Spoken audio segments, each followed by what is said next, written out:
하루의 끝. 당신의 마음을 물들이는 이야기. 여기는 노을 아래서입니다. 안녕하세요. 저는 안산에서 평생을 살았던 올해 72 김정자입니다. 남편 없이 아들 하나 키우며 재봉틀 밟던 세월이 벌써 30년이 넘었네요. 손끝에는 아직도 바늘 자국이 남아있고 귀엔 재봉틀 돌아가는 소리가 들리는 것 같아요. 그 소리가 제 인생의 배경음악이었으니까요. 그런데 요즘은 문득 이런 생각이 들어요. 나는 언제 내 이름으로 살아봤을까? 사람들은 저를 상우 엄마, 상훈의 어머니, 사장님 어머니라고 불렀어요. 정작 정자씨라고 불러준 사람은 거의 없었죠. 어쩌면 나 자신도 내 이름을 잊고 살았는지 모르겠습니다. 매일 새벽 5시면 눈이 떠집니다. 알람도 필요 없어요. 50년을 그렇게 살았으니 몸이 기억하는 거겠죠. 어둠 속에서 부엌으로 가는 발걸음도 자동이에요. 눈을 감아도 찾을 수 있어요. 밥솥이 어디 있는지, 반찬통이 어디 있는지. 쌀을 씻는 동안 창밖이 조금씩 밝아옵니다.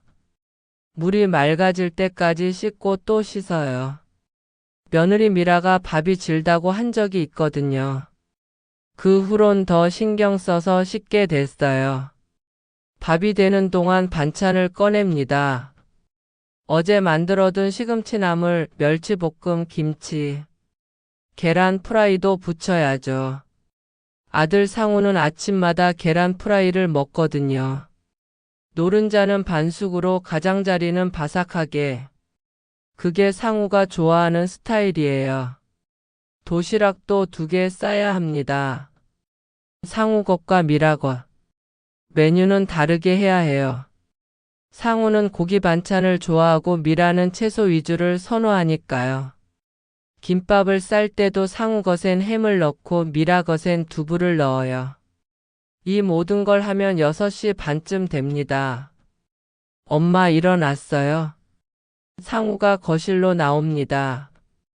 넥타이를 매다 말고 부엌을 힐끗 보죠. 밥 됐어.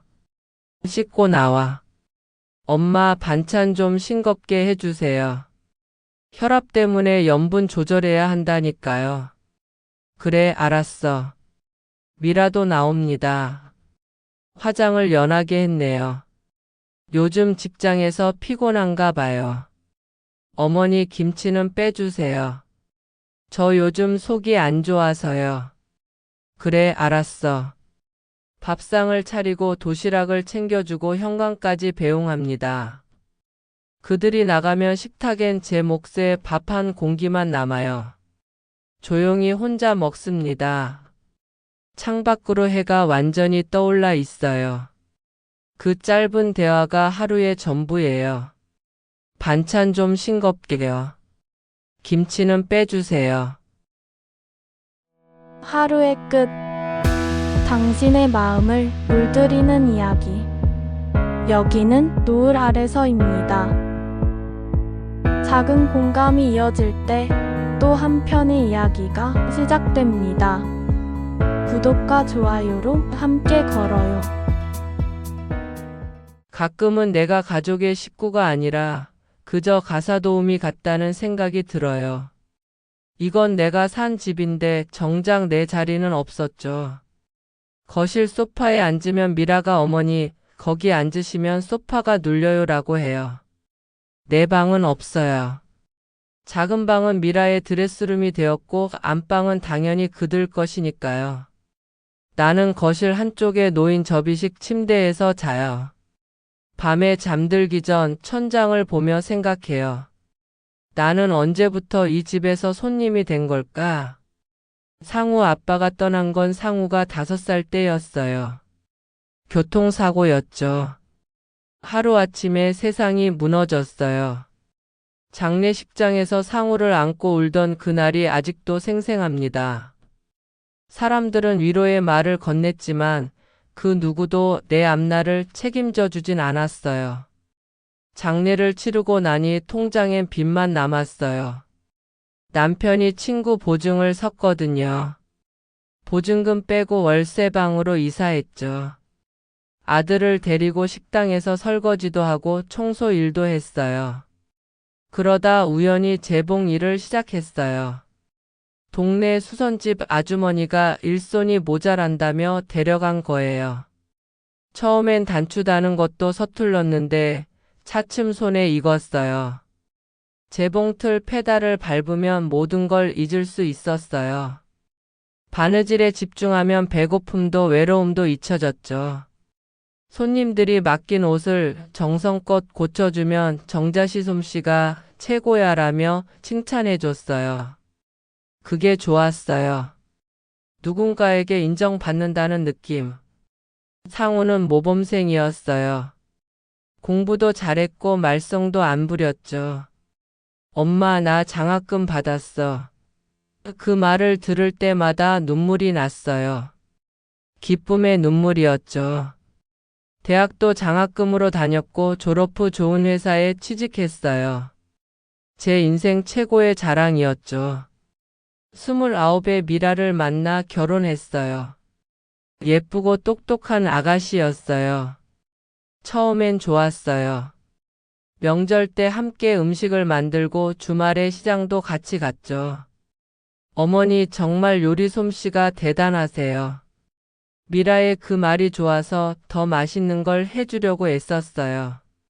그런데 언제부턴가 달라졌어요. 결혼 2년 차쯤이었을까요? 미라가 승진을 했어요. 일이 바빠지면서 집안일을 더 많이 제게 맡기기 시작했죠.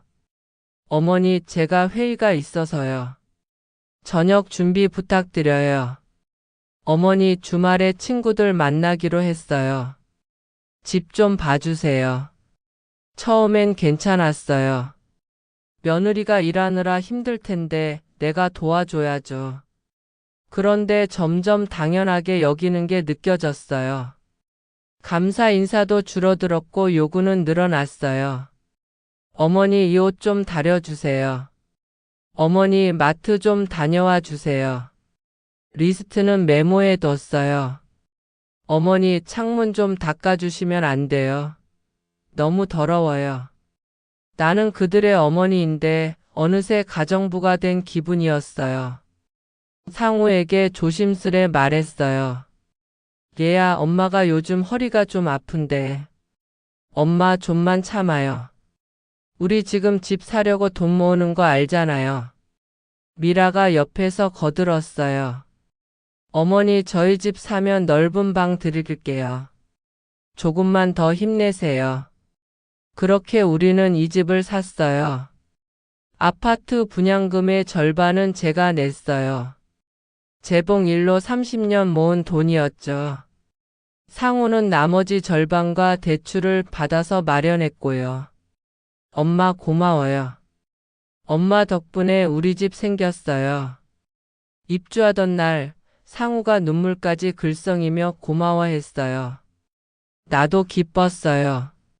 내 돈으로 산 집 이제 편하게 살 수 있겠구나 싶었죠. 그런데 집에 들어온 뒤로 오히려 일이 더 많아졌어요. 평수가 넓어지니 청소할 곳도 많아졌고 미라는 손님을 자주 초대했어요. 어머니, 오늘 제 직장 동료들 오거든요. 준비 좀 부탁드려요. 설거지를 하다가 문득 생각했어요.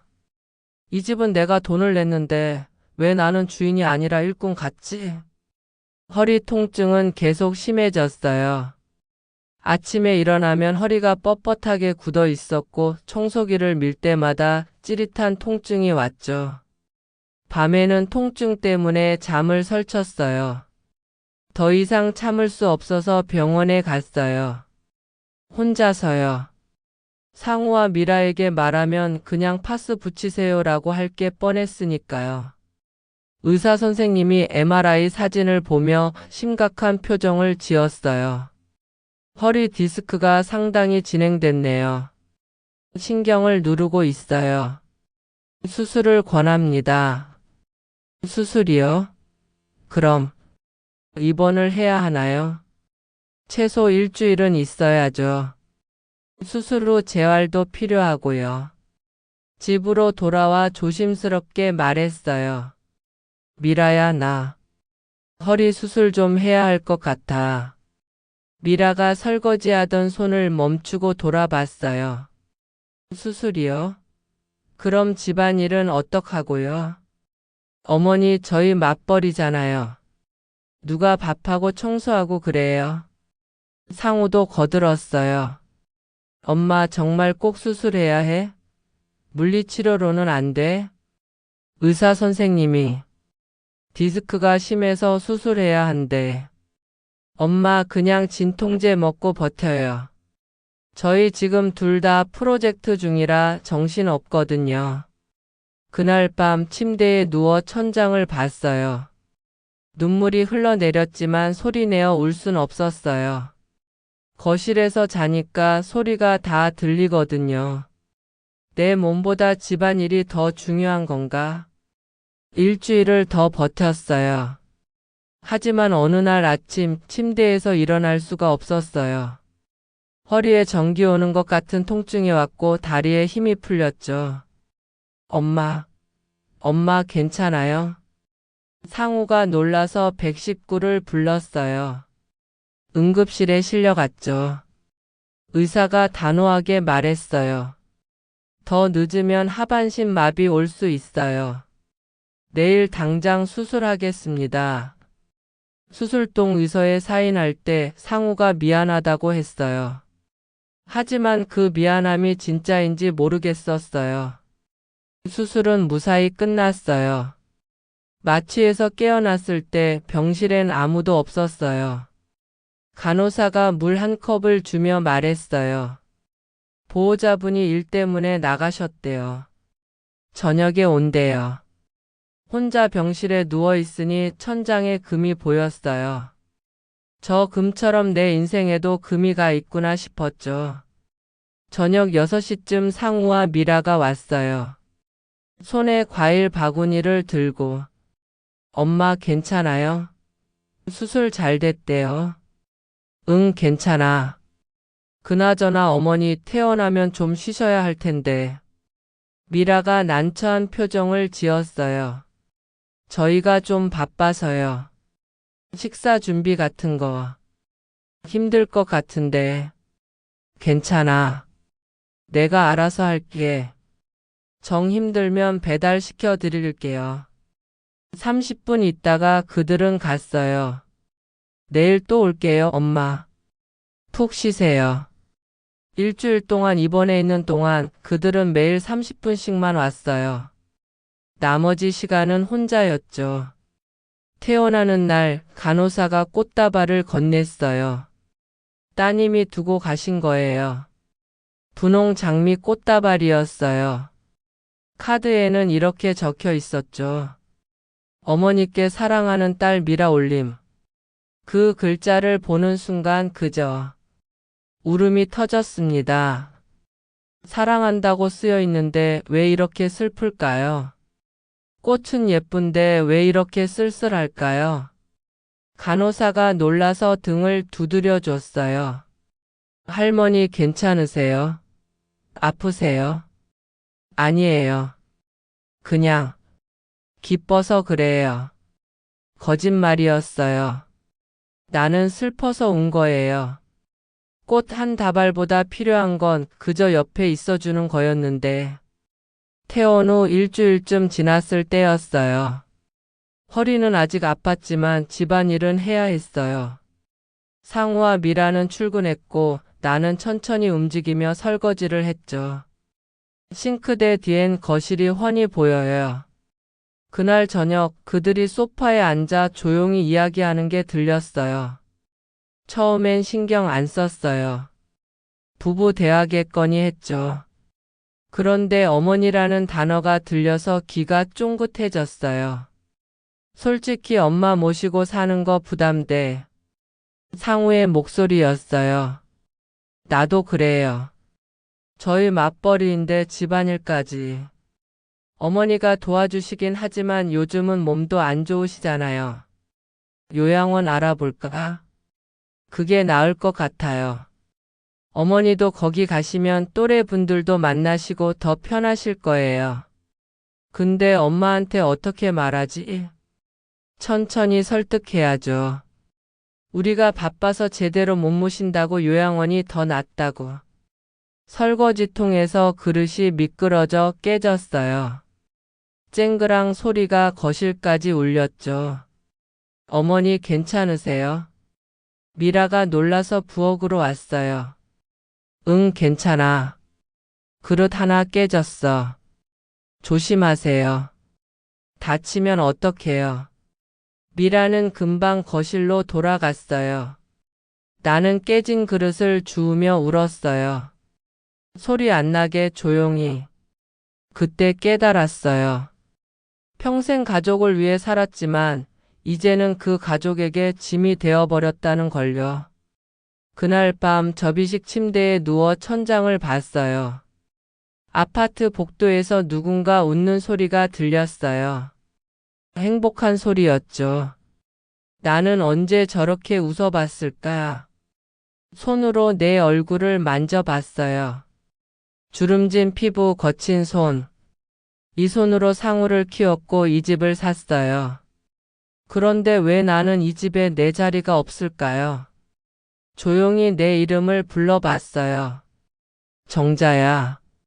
목소리가 떨렸어요. 정자야, 이제 너로 살아보자. 그 말을 하고 나니 뭔가 결심이 섰어요. 다음 날 아침 상우와 미라가 출근한 후 부동산에 전화를 걸었습니다. 여보세요. 안산 아파트 32평형 급매로 내놓고 싶은데요. 아, 네. 언제 방문하시겠어요? 오늘 가능한가요? 부동산 사장님이 왔어요. 집을 둘러보더니 고개를 끄덕였죠. 좋은 집이네요. 시세대로 나가면 금방 나갈 것 같은데요. 빨리 팔아주세요. 명의가 할머니 성함으로 되어 있네요. 네, 제 집이에요. 제 돈으로 산 거예요. 등기부등본을 보여줬어요. 김정자 집은 50%, 김상우 집은 50%, 공동명의시네요. 그럼 아드님 동의도 필요한데요. 제 지분만 팔 수 있나요? 가능은 한데 그러면 가격이 좀 떨어져요. 그리고 가족 간의 분쟁 소지가 괜찮아요. 제 지분만 팔아주세요. 일주일 만에 매수자가 나타났어요. 제 지분을 사겠다는 투자자였죠. 시세보다 좀 낮은 가격이었지만 빨리 현금화하고 싶었어요. 계약서에 사인하는 날 손이 떨렸어요. 이게 맞는 건가 잠시 망설였죠. 하지만 며칠 전 들었던 그 대화가 떠올랐어요. 요양원 알아볼까? 볼펜을 들고 사인했어요. 그날 저녁 평소처럼 저녁을 차렸어요. 된장찌개, 불고기, 시금치 나물. 상우가 좋아하는 반찬들이었죠. 엄마 오늘 반찬 되게 푸짐한데? 그냥 해주고 싶어서. 미라도 기분 좋게 밥을 먹었어요. 어머니 손맛은 정말 최고예요. 그 말이 씁쓸하게 들렸어요. 손맛은 좋다면서 사람은 요양원에 보내려고 했잖아요. 식사 후 상우가 물었어요. 엄마, 부동산 아저씨가 다녀갔다던데? 무슨 일이야? 아, 그냥 시세 좀 알아보려고. 혹시 이사 가려고 그래? 엄마 여기 좋잖아. 왜? 아니야. 그냥 궁금해서. 거짓말이 자연스럽게 나왔어요. 다음 주 월요일 상우와 미라는 친정 부모님 댁에 가기로 했어요. 1박 2일 여행이었죠. 어머니, 저희 내일 가는데 혼자 계셔도 괜찮으시죠? 그럼 괜찮지. 다녀와. 그들이 떠난 후 나는 움직이기 시작했어요. 캐리어 하나에 옷 몇 벌을 챙겼어요. 많이 필요 없었어요. 새로 사면 되니까요. 통장, 도장, 신분증, 중요한 서류들을 챙겼죠. 재봉틀은 가져갈 수 없었어요. 너무 무거워서. 손으로 쓰다듬었어요. 고마웠어. 나랑 30년을 함께 해줘서. 부엌 테이블 위에 편지를 놓았어요. 한참을 고민하다 쓴 편지였죠. 상우야, 미라야. 이 편지를 읽을 때쯤이면 나는 이미 떠났을 거야. 요양원 알아보고 있었지? 엄마가 짐이 됐다는 거 다 알아. 괜찮아. 너희를 원망하지 않아. 너희도 너의 인생이 있으니까. 다만 나도 내 인생을 살고 싶어졌어. 이 집에 내 지분은 팔았어. 그 돈으로 내 남은 인생을 살 거야. 너희한테 미안해.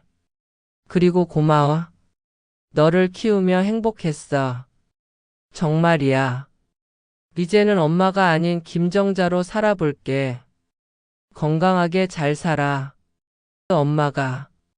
편지를 테이블에 놓고 마지막으로 집을 둘러봤어요. 거실, 부엌, 내가 잤던 그 작은 공간. 안녕. 조용히 인사하고 문을 닫았어요. 기차를 타고 강릉으로 갔어요. 왜 강릉이냐고요? 젊었을 때 한 번 가본 적이 있거든요. 남편이랑 신혼여행으로. 그때 바다를 보며 생각했어요. 나중에 나이 들면 바다 근처에서 살고 싶다.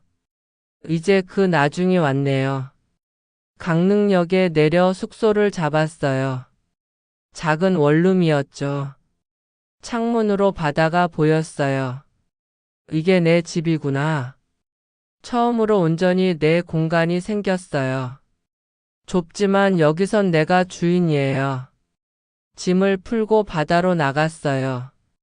파도 소리가 크게 들렸죠. 와. 그냥 서 있었어요. 한참을. 바람이 불고 파도가 치고 갈매기가 울었어요. 이게 자유구나 싶었어요. 핸드폰이 울렸어요. 상우였죠. 받지 않았어요. 문자가 왔어요. 엄마, 대체 무슨 짓이야? 집 지분을 팔았다고? 어떻게 이럴 수가 있어? 또 문자가 왔어요. 엄마, 전화 좀 받아. 엄마. 핸드폰을 꺼버렸어요. 다음 날 아침 바다를 보며 커피를 마셨어요. 편의점에서 산 캔 커피였지만 이렇게 맛있을 수가 없었어요. 산책을 하다가 작은 식당을 발견했어요. 바다 횟집 겸 반찬 가게라고 적혀 있었죠.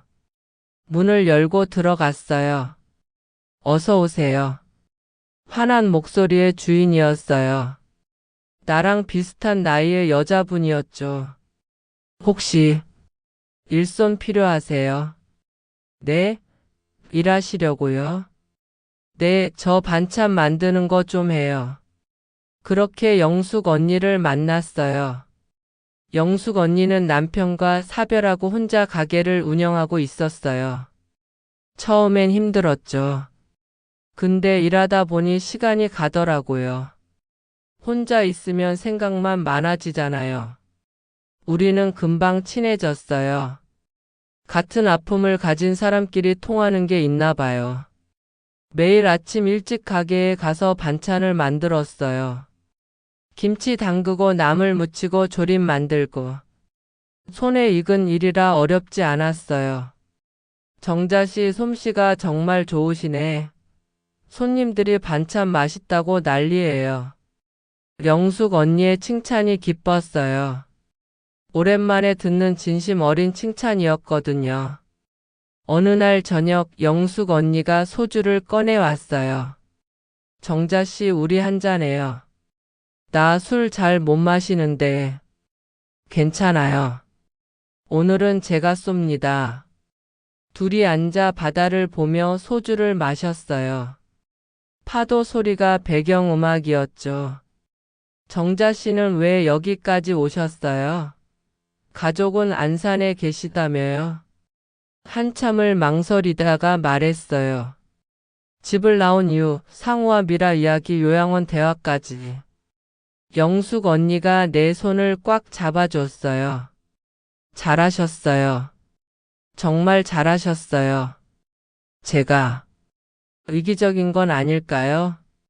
이기적이긴요. 그동안 자기 자신한테 너무 박해서 그래요. 이제라도 자기를 위해 사는 거 당연한 거예요. 그날 밤 많이 울었어요. 영숙 언니 어깨에 기대서. 언니 저 이상한가요?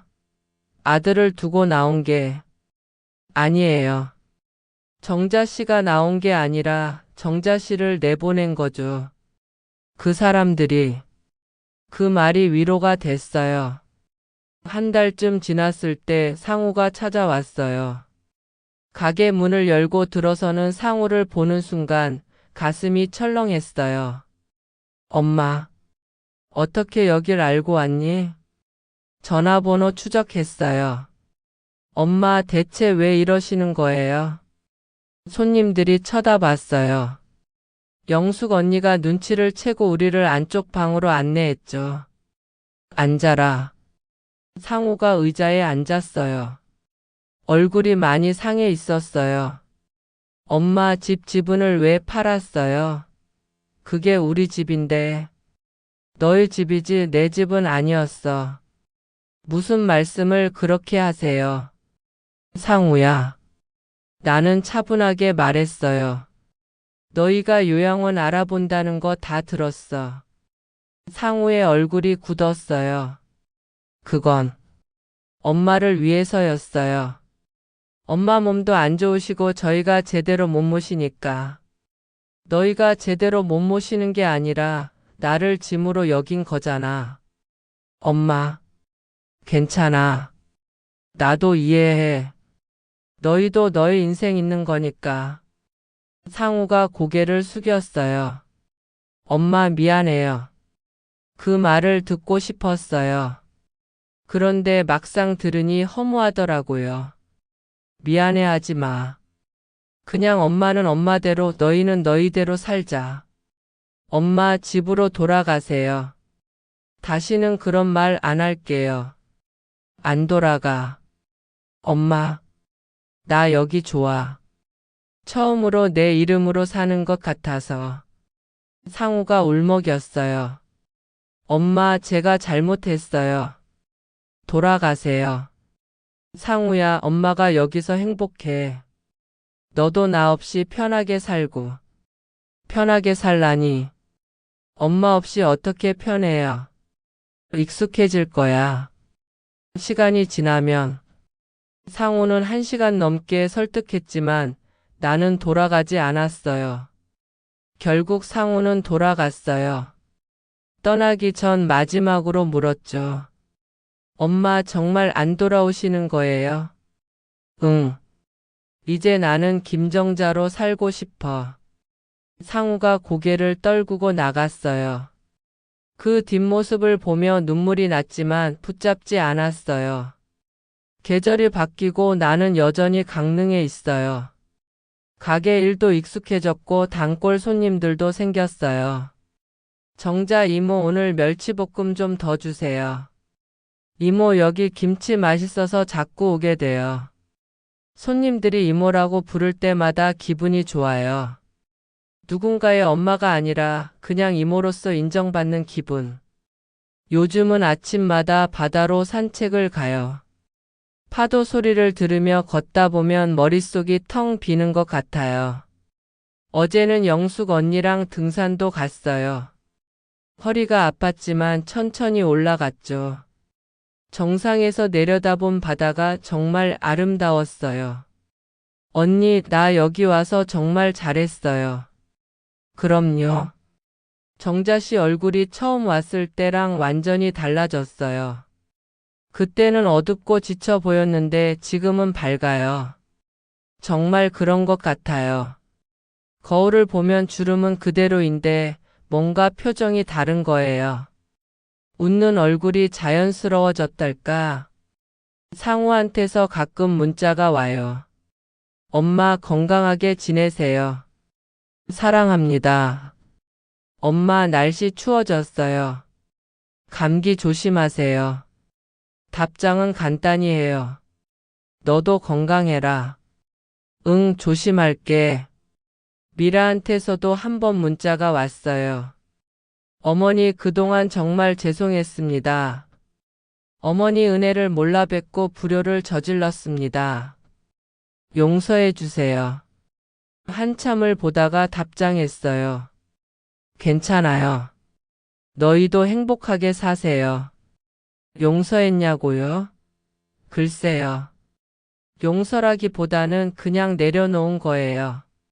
그 원망과 서운함을 계속 안고 살 순 없으니까요. 요즘 내 작은 행복들은 이래요. 아침에 일어나서 바다를 볼 때, 손님이 반찬 맛있어요 라고 할 때, 영숙 언니랑 저녁에 소주 한잔 할 때, 주말에 도서관 가서 책 읽을 때, 이런 소소한 것들이 행복이에요. 거창하지 않아요. 그냥 평범한 일상이죠. 근데 이게 얼마나 소중한 건지 이제야 알았어요. 지난 30년은 단 하루도 나를 위한 시간이 없었거든요. 매일이 누군가를 위한 시간이었어요. 상우를 위해, 며느리를 위해. 이제는 아침에 일어나서 오늘 뭐 하지? 라고 생각할 수 있어요. 내 마음대로요. 가게 일이 없는 날엔 카페에 가서 커피를 마셔요. 창밖을 보며 멍 때리기도 하고 사람 구경도 해요. 젊은 연인들이 손잡고 걷는 걸 보면 내 젊은 시절이 떠올라요. 나도 저랬었는데 후회는 없어요. 상우를 키운 거, 재봉 일한 거 다 내 선택이었으니까요. 다만 이제는 나를 위한 선택을 하고 싶어요. 어제는 미용실에 가서 파마를 했어요. 30년 만에요. 할머니 되게 잘 어울리세요. 미용사가 웃으며 말했어요. 거울을 보니 낯선 내가 있었어요. 그런데 나쁘지 않았어요. 이게 나구나. 집으로 돌아오는 길 꽃집에 들렀어요. 예쁜 꽃을 한 다발 샀죠. 누구 선물하세요? 아니요, 제가 볼 거예요. 집에 돌아와 꽃병에 꽂았어요. 창가에 두니 햇빛을 받아 반짝였어요. 나한테 주는 선물이야.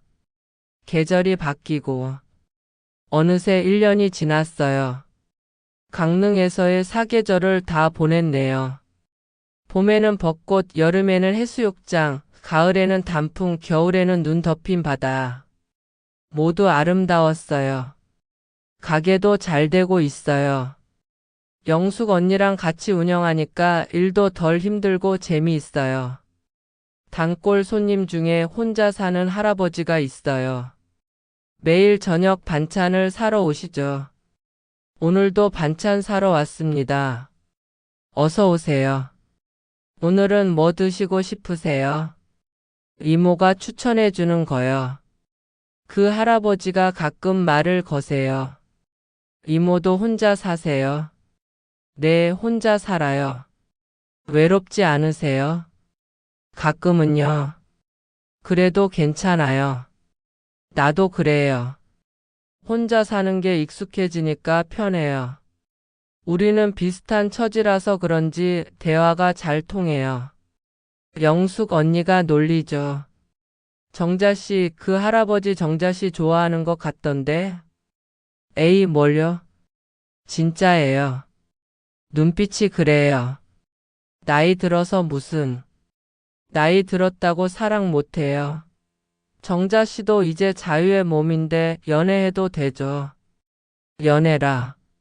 생각해본 적도 없어요. 근데 나쁘진 않네요. 상우가 다시 찾아온 건 가을이었어요. 이번엔 미라와 함께였어요. 어머니. 미라가 조심스럽게 인사했어요. 왔니들. 앉아라. 가게 한쪽 테이블에 앉아 차를 내왔어요. 어머니 그동안 정말 죄송했습니다. 미라가 눈물을 흘렸어요. 괜찮아. 다 지난 일이야. 저희가 너무 이기적이었어요. 어머니 희생은 당연하게 여기고, 이제 알았으면 됐어. 상우가 말했어요. 엄마, 우리 아기 생겼어요. 그래? 네, 이제 곧 태어나요. 복잡한 마음이 들었어요. 기쁘기도 하고 씁쓸하기도 하고. 축하한다. 엄마, 아기 낳으면 와서 봐주세요. 저희가 갈게요.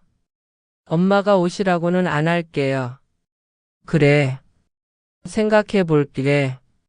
그들은 몇 시간 있다가 돌아갔어요. 떠나기 전 미라가 말했어요. 어머니 정말 행복해 보이세요. 얼굴이 밝아졌어요. 그래? 네, 죄송하지만 다행이에요. 어머니가 행복하셔서. 그 말이 진심으로 들렸어요. 상우도 말했어요. 엄마 사랑해요. 엄마 덕분에 제가 여기까지 왔어요. 평생 감사하며 살게요. 응. 너도 좋은 아빠 되렴. 그들을 보내고 바다로 갔어요. 파도가 세차게 쳤어요. 눈물이 났지만 슬픈 건 아니었어요. 이제 정말 끝났구나. 끝이지만 동시에 시작이에요. 나와 상우 각자의 인생. 며칠 전 손님 한 분이 물었어요. 할머니 혼자 안 외로워요? 웃으며 대답했어요. 혼자여서 좋아요. 이제야 내 인생 같아요. 그 말이 진심이에요. 처음엔 무서웠어요. 혼자 산다는 게, 가족을 떠나온다는 게. 근데 살아보니까 괜찮더라고요. 아니, 괜찮은 정도가 아니라 좋아요. 아침에 누가 깨우지 않아도 돼요. 밥을 꼭 해야 하는 것도 아니에요. 청소도 내 속도로 하면 돼요. 이 모든 게 자유예요. 물론 가끔은 외로워요. 밤에 혼자 누워 있으면 적막하죠. 근데 그게 나쁜 건 아니에요. 적막도 내 거니까요. 오늘 아침 바다를 보며 커피를 마셨어요. 파도 소리가 들리고 갈매기가 울었어요. 김정자. 내 이름을 불러봤어요. 김정자로 산다는 게 이렇게 자유로운 줄 몰랐네. 바다 위로 노을이 물들고 있었어요. 분홍빛, 주황빛, 보라빛. 아름다웠어요. 나는 지금 나로 살고 있어. 그 생각이 드니까 눈물이 났어요. 행복한 눈물이었어요. 사람들은 나를 엄마, 어머니라 불렀지만 정작 나는 한 번도 나를 정자야라 불러본 적이 없었어요. 이제야 그 이름으로 살아갑니다. 72년을 살았지만 진짜 내 인생은 지금부터인 것 같아요. 늦었다고 생각하지 않아요. 지금이 바로 시작이니까요. 당신도 자기 이름을 한번 불러보세요. 그게 시작이에요. 나로 산다는 것. 그것이 바로 진짜 삶입니다. 오늘의 이야기가 당신의 마음에 남았다면 다음 노을 아래서 다시 만나요. 안녕.